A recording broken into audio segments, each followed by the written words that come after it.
अपमान सहन करणार नाही असं भाजपच्या आशा बुचके यांनी सांगितलेलं आहे, तर ही निव्वळ स्टंटबाजी असल्याचा पलटवार रुपाली चाकणकर यांनी केलेला आहे।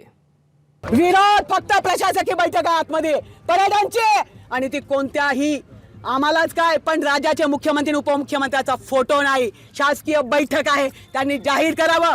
शासकीय काही कर्मचारी अधिकारी पदाधिकारी तिथे नाहीये म्हणून आमचं पण कर्तव्य दायित्व आहे की आम्ही आमच्या नेत्याचं या ठिकाणी स्वाभिमान अभिमान जपला पाहिजे आणि राज्याचे मुख्यमंत्री उपमुख्यमंत्री यांचा अपमान आम्ही सहन करणार, कदापि नाही सहन करणार।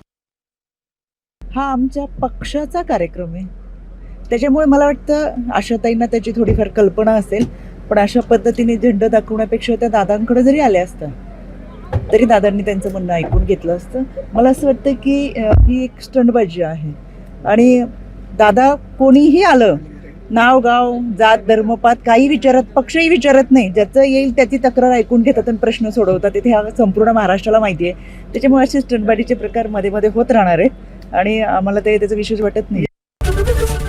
एबीपी माझा, उघडा डोळे बघा नीट।